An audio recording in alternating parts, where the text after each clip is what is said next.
Cuando Dios gobierna, ¿qué ocurre? La vida se ordena.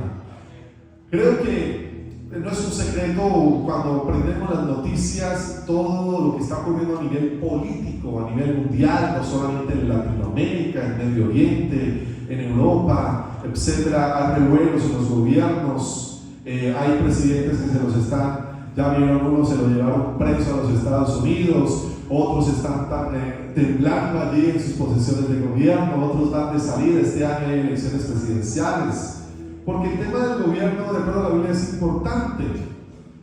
Dios establece los gobiernos y muchos quieren la bendición de Dios, pero escucha esto: pocos quieren el gobierno de Dios.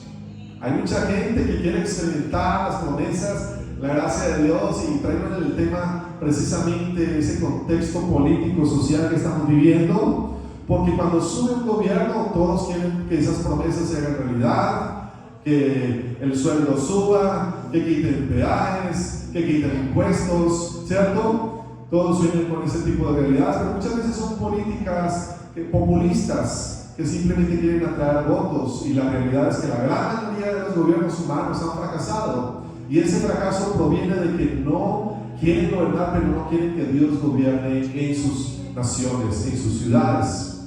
Por eso quiero decirte hoy a esta iglesia: si tú quieres la bendición de Dios, Dios desea gobernar tu vida. No oigo decir amén. Queremos que Dios nos ayude cuando estemos cansados. Usted quiere que Dios le ayude cuando está roto. Queremos que Dios nos ayude cuando estemos en crisis. Todos anhelamos eso, pero no siempre queremos que Dios dirija cuando estamos cómodos o cuando todo parece vivir. ¿No le ha pasado a usted? A mí me ha pasado. Yo me pongo como ejemplo en esta mañana. Humanamente hablando, lamentablemente somos así los seres humanos. Cuando todo va mal buscamos a Dios, pero cuando todo va bien o parece ir bien, parece ser que no necesitamos a Dios. Queremos que Dios intervenga, pero ¿qué hacemos? Nos resistimos a que Dios gobierne, porque una cosa es pedir ayuda y otra cosa muy distinta es ceder el control al Creador. La mayoría de las personas no tienen problemas en decir: Señor, bendíceme, Señor, prospérame, Señor, sáname, Señor, ayúdame. Pero cuando Dios dice: entrégame tu manera de decir, de hablar, entrégame tus hábitos, tu forma de vivir, es ahí donde empiezan todos. Y muchas veces me ha ocurrido en mi vida personal una lucha interna, un combate en el interior. Y esta es la verdad fundamental que quiero que aprendamos el día de hoy, que usted aplique esta semana. Y es que Dios no gobierna por emociones momentáneas. Dios quiere gobernar por rendición constante. Dios gobierna donde hay rendición constante. ¿Por qué? Porque la vida cristiana no se vive o no se mide por eventos espirituales. La vida cristiana no se sostiene por una celebración poderosa, y ojalá sigan habiendo más, que cuando usted venga a este lugar sintamos la presencia de Dios. Pero la vida cristiana no se mantiene únicamente por una experiencia intensa, emocional, al cantar, al adorar, porque aunque los eventos inspiran, y yo quiero inspirar en esta mañana con esta palabra, lo único que transforma, y es lo que quiero que te lleves, son los hábitos que transforman. Amén. Amén. Recuerda que hace 8 días la pastora habló de hábitos que pueden transformar nuestro baño. ¿Por qué? Porque estos eventos inspiran, pero diga conmigo: los hábitos espirituales transforman. Los hábitos revelan quién gobierna en tu vida. No lo que decimos un domingo, no podemos resumirlo lo que expresamos en este lugar, sino lo que practicamos cuando salimos de este lugar, cuando nadie nos ve, en tu intimidad, en tu trabajo, en tu casa. Allí, en lo que tú haces en el día a día, es donde se revela realmente quién está gobernando tu vida. Ahora, cuando Dios gobierna una vida, ciertas prácticas no se fuerzan. Cuando Dios gobierna la vida de alguien, ciertos hábitos no se imponen, no se viven con culpa, por culpa, no se hacen por obligación. Diga conmigo: se vuelven inevitables. Por eso hoy no vamos a hablar de cosas que debes hacer para agradar a Dios. Hoy quiero hablarles de lo que naturalmente nace cuando una vida decide rendirse a Dios por completo. Y este es lo que yo quiero contarles hoy, es que cuando Dios gobierna, la relación con Dios se activa, la dirección que Dios quiere darte este año se va a aclarar y la obediencia hacia lo que Dios quiere que tú hagas va a fluir de manera natural. ¿Cuántos desean vivir bajo el gobierno de Dios? Díganle que tiene a su lado: este año es un tiempo para que vivas bajo el gobierno del Creador. Por eso vamos a hablar de 3 puntos. Y punto número 1, ahí aparecerá en pantalla: cuando Dios gobierna tu vida, ¿qué va a ocurrir? La oración se vuelve una necesidad, no una opción. ¿Qué ocurre cuando Dios gobierna la vida de alguien? Una vez más, la oración se vuelve una necesidad, no una opción. Ahora, la oración no es una actividad del cristianismo, porque muchas veces hemos relegado la oración a una actividad religiosa que simplemente practican un grupo de personas que creen en Dios. Quiero decirte en esta mañana que la oración es la evidencia de que Él está gobernando tu vida, porque cuando Dios no gobierna, ¿sabe qué ocurre? Oramos ocasionalmente. Cuando Dios no está dominando la vida de alguien, no permitimos que Dios sea Señor en nosotros, la oración va a ser algo que va a ocurrir ocasionalmente. Cuando Dios gobierna, a lo contrario de esto, ¿qué le va a ocurrir? Vamos a orar porque sabemos que sin Él no podemos vivir. ¿Ven la gran diferencia? Cuando Dios gobierna, oramos porque sabemos que no podemos vivir con Él. Por eso el gobierno de Dios siempre comienza en la relación. El gobierno de Dios siempre comienza cuando desarrollamos una amistad, una relación con el Creador, porque Dios no gobierna a distancia, Dios no gobierna desde el más allá, Él gobierna desde la intimidad. ¿A cuánto nos ha pasado? Los que ya tenemos 40 añitos, que hemos vivido muchos gobiernos en este país, llámese izquierda, llámese derecha, siempre cada presidente sale en campaña y promete hasta lo que no se puede cumplir. ¿Ha pasado? ¿Lo recuerdan?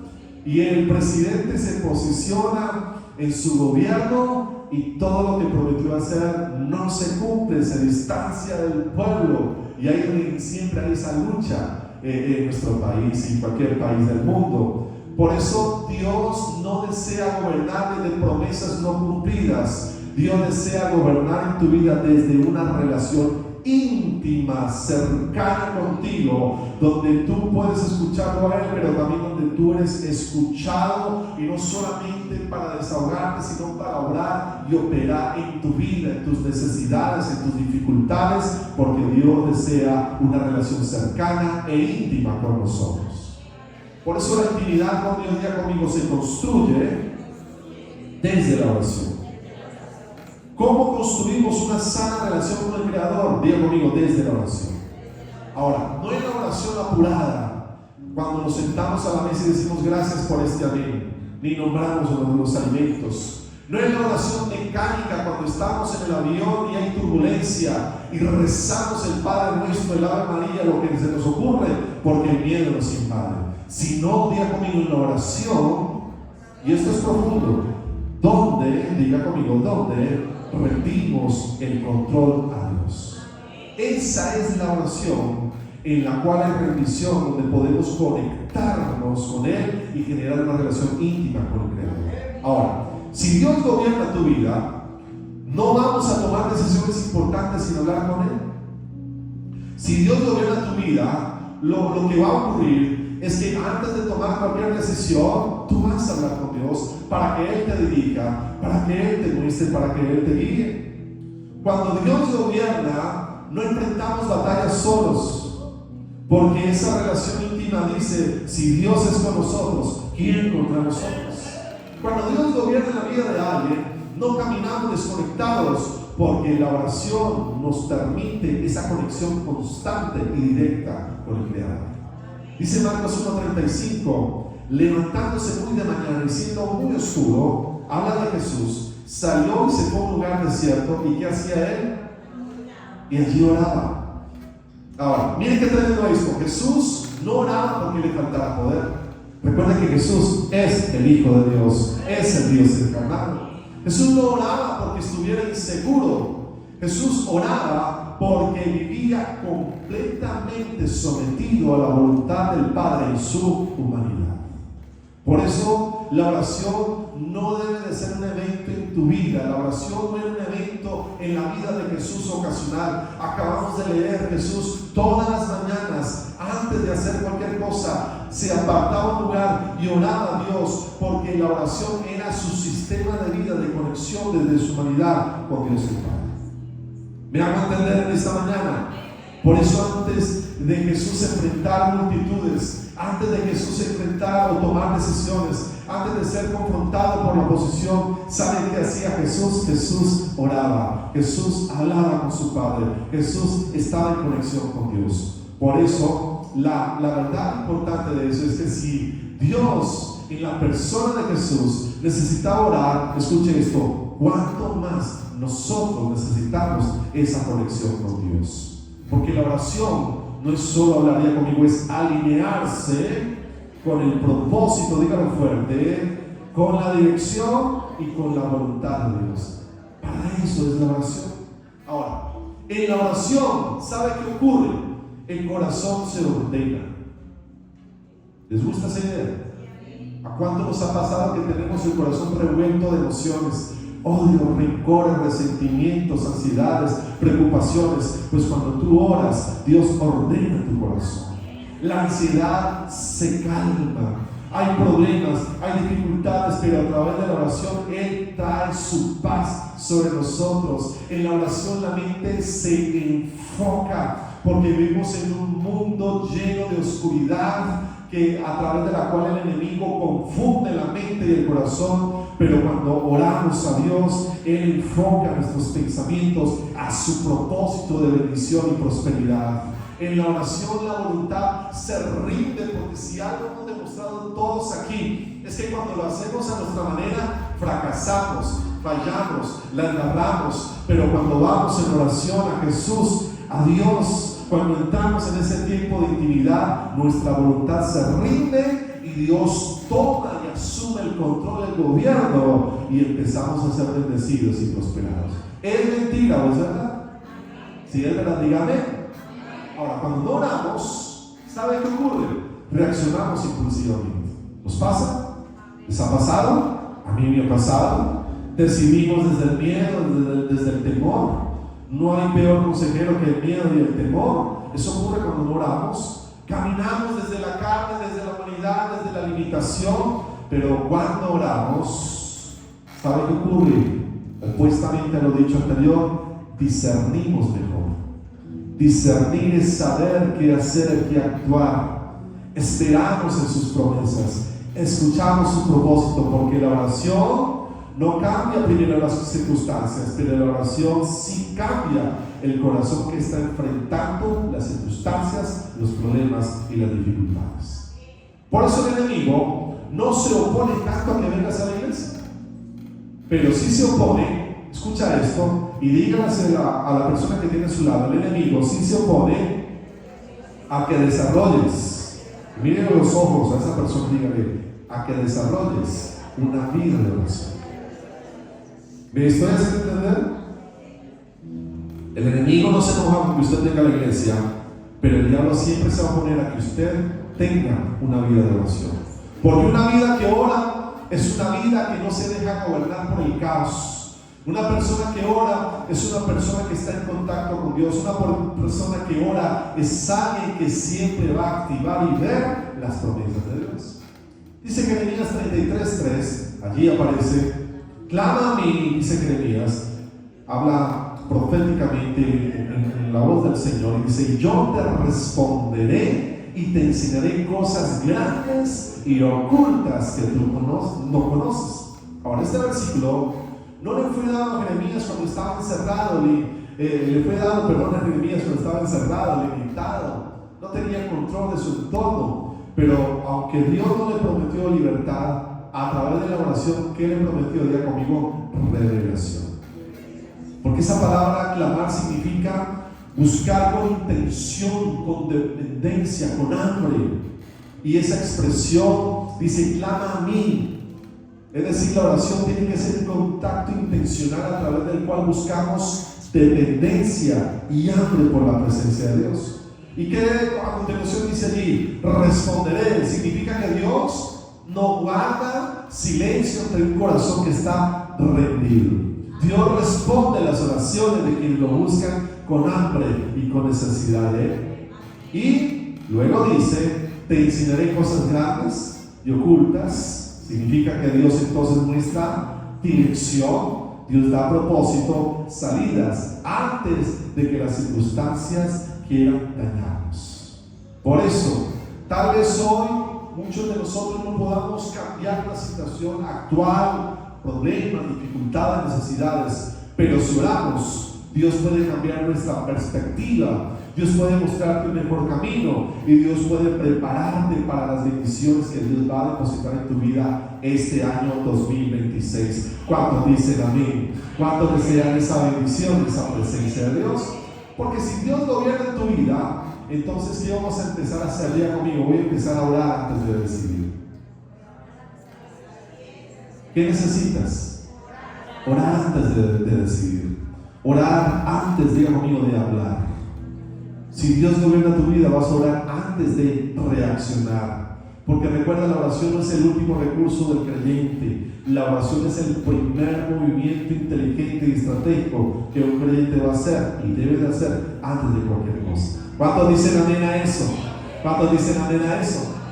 Entonces, Dios, para cerrar este punto, no es ese gobernante aislado, indiferente a sus necesidades. ¿A cuánto les ha pasado que usted necesita hablar con el alcalde?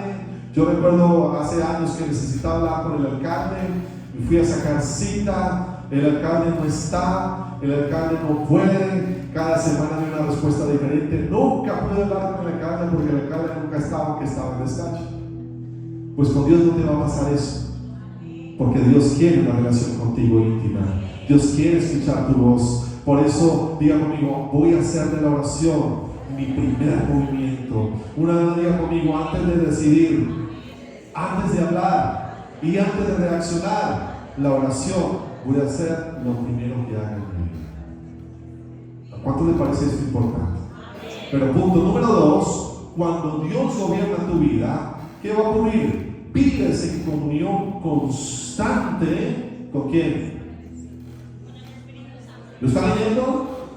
Cuando Dios gobierna en tu vida, vives en comunión constante con el Espíritu Santo. Porque no solamente basta con creer en el Espíritu Santo. ¿Sabe usted que la Biblia dice: los demonios creen en Dios y tiemblan? El diablo cree en Dios, los demonios creen en Dios. Por eso Dios necesita que más que creer, tu vida esté gobernada por Dios, para aprender a caminar con Él todos los días. Y para que eso ocurra, diga conmigo, necesito la presencia ¿de quién? Del Espíritu Santo. Ahora, ¿qué hace la oración? Escucha esto, la oración establece nuestra relación con Dios. Ese es el trabajo de la oración, establecer una relación con Dios. Pero la comunión con el Espíritu Santo hace que el gobierno del Creador se sostenga en el día a día. Que tú tengas fuerzas, que tú tengas el poder de su presencia para lograrlo. Porque la oración abre ese canal para que usted pueda tener comunión con Dios, pero esa comunión se mantiene bajo la conexión del poder del Espíritu Santo. Dice Pablo en 2 Corintios capítulo 13 versículo 14: la gracia del Señor y el amor de Dios, y aquí viene lo importante, y la comunión del Espíritu Santo sea con todos ustedes. ¿Cuál era el deseo del apóstol Pablo para la iglesia primitiva?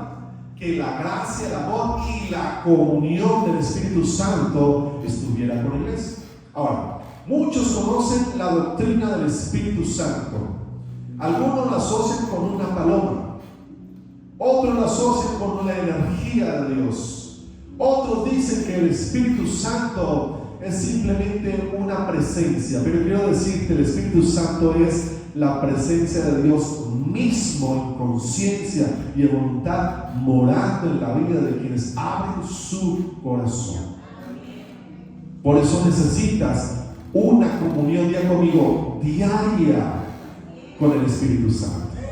El Espíritu Santo no es un visitante ocasional. Yo puedo ir a su casa algún día, visitarlo, charlamos y me voy de su casa.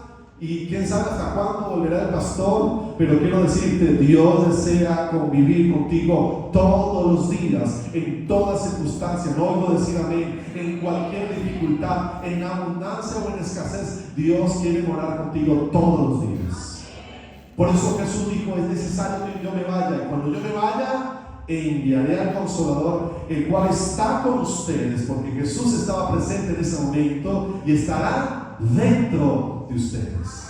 Y la realidad del Espíritu Santo se cumple en Pentecostés, luego de que Jesús ascendió al cielo 3 meses después. Allí en ese segundo piso, 120 personas reunidas, descendió la promesa del Espíritu Santo en señal de nuevas lenguas, y a partir de ese momento, cada persona que recibe a Jesús recibe la promesa del Espíritu Santo. Y el Espíritu Santo no viene solo para hacerte sentir bien, Él viene para dirigir tu vida y para que lo que tú hagas en el propósito y en la voluntad de Dios, todo te salga de acuerdo a esa voluntad que Él tiene para ti.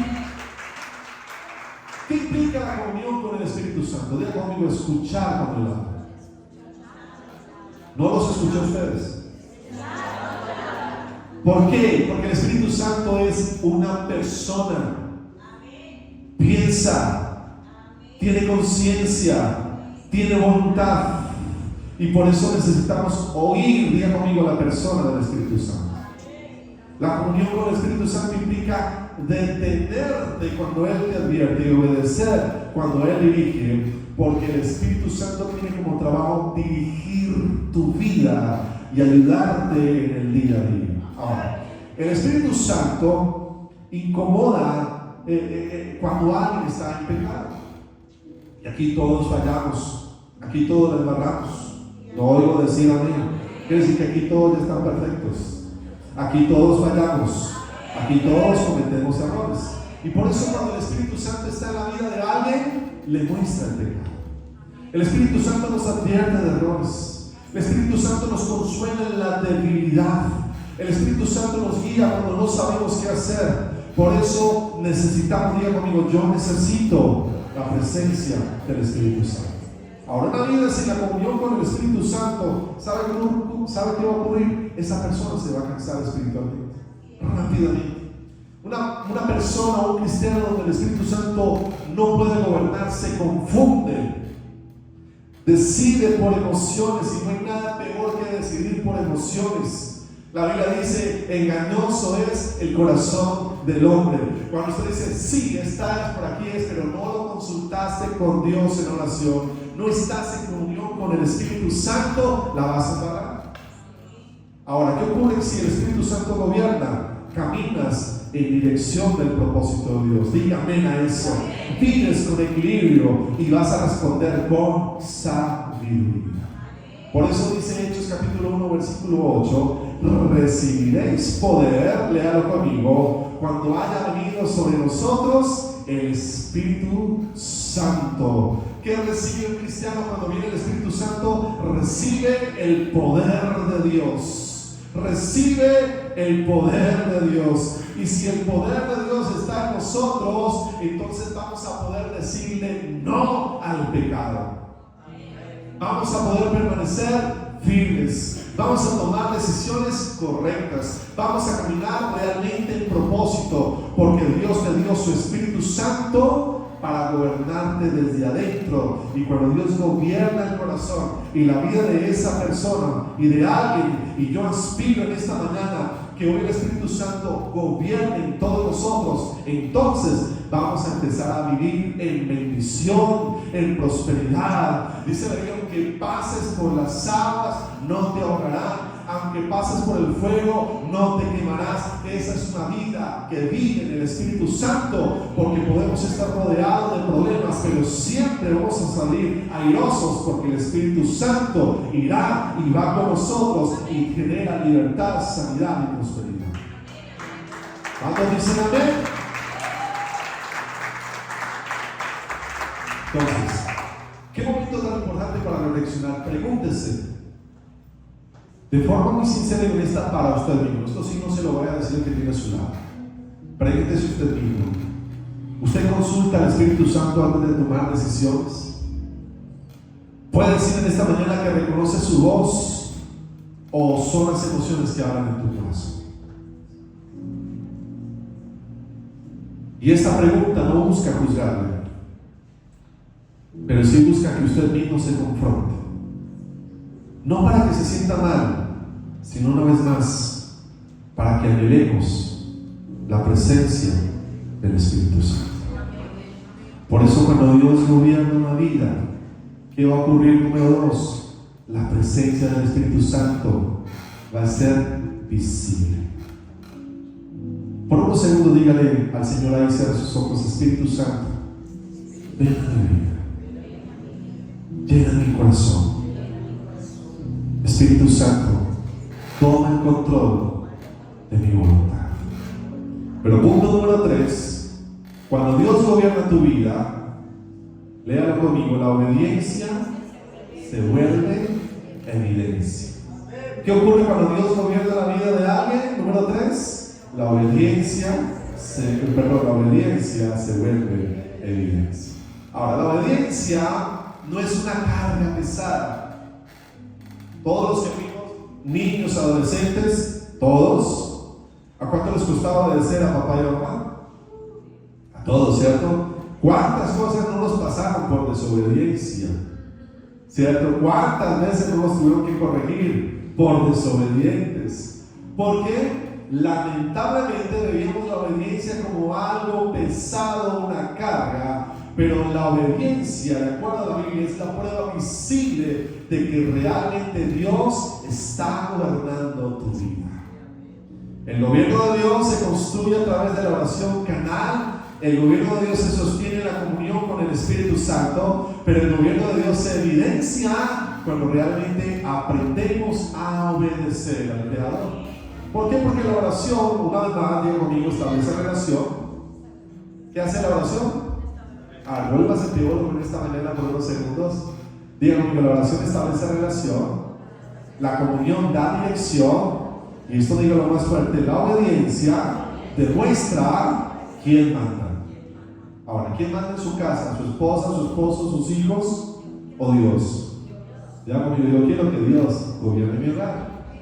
Dice Deuteronomio 28:1: si oyeres atentamente la voz de Jehová tu Dios. Mire, ese es un reclamo que vamos a encontrar a lo largo de toda la Biblia.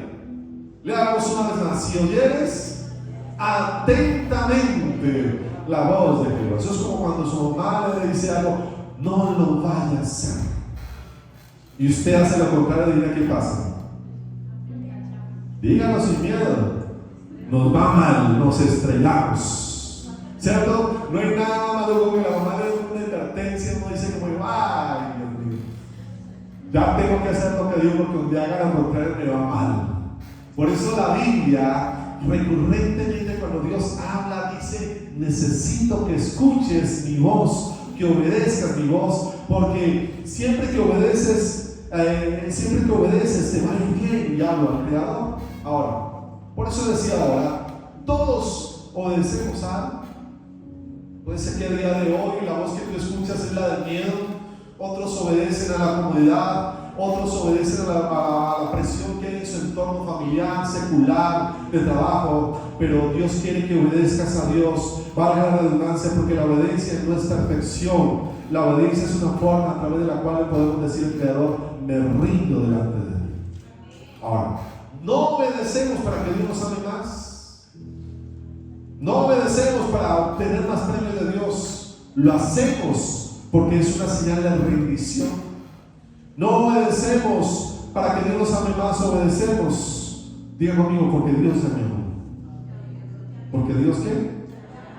Y si Dios te ama y tú sientes ese amor de Dios, la respuesta natural, ¿cuál va a ser? Obedecer. Dice San Juan 14:23: el que me ama. Si usted ama a Dios, ¿qué va a hacer? Si usted ama a Dios, ¿qué va a hacer? Dígalo fuerte: va a guardar su palabra. Porque Dios promete habitar, dice la Biblia, con el obediente, no solo visitando. Dios habita y camina con el que ama y hace su voluntad. Ahora, si hoy Dios te pregunta, ¿lo estás amando? ¿Lo estás obedeciendo? ¿Qué podría responder? Porque muchas veces tomamos la voluntad de Dios y la parcializamos. Esto lo hago, esto no lo voy a hacer, esto me conviene, esto no me conviene, más adelante hago lo otro. Y cuando usted parcializa lo que Dios quiere para su vida, eso no es obediencia. Porque donde Dios gobierna, ya conmigo la oración fluye.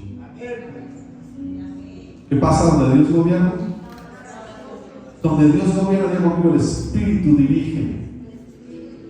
Y donde Dios gobierna, ya conmigo la obediencia se manifiesta. Entonces, los invito en esta mañana para que hagamos estas tres cosas a lo largo de este año. Número 1, vamos a tener una relación íntima con Dios en oración. Número 2, vamos a tener una comunión íntima todos los días con la presencia del Espíritu Santo. Y número 3, vamos a actuar en obediencia para que su gobierno, el gobierno de Dios, fluya en nosotros. Si hacemos esto, nuestra vida va a fluir. Si hacemos esto, vamos a ser bendecidos. Si hacemos esto, vamos a ser dirigidos. Si hacemos esto, tendremos poder, fuerza en medio de las dificultades. Si hacemos esto, el gobierno de Dios nos va a prosperar, nos va a sacar adelante. Si hacemos esto, realmente 2026 va a ser un año de bendición, de prosperidad, de sanidad, de avances, de crecimiento y de ser promovidos a nuevos y más grandes niveles de bendición. Necesitamos obedecer a Dios. Necesitamos hacer de su palabra un baluarte. Necesitamos hacer de sus dichos una realidad. Y entonces vamos a ver la bendición de Dios. Pregunta: ¿quién gobierna tu vida? ¿Quién quieres que gobierne tu vida? ¿Quién deseas que dirija tus finanzas? ¿A quién quieres invitar en esta mañana que gobierne tus emociones, tus relaciones, tu futuro, tu sueño? No oigo decir Dios. Diga conmigo: yo quiero que Dios gobierne mi futuro, mi vida, mis finanzas, mi salud. Que Dios gobierne mis relaciones, que Dios gobierne mis emociones.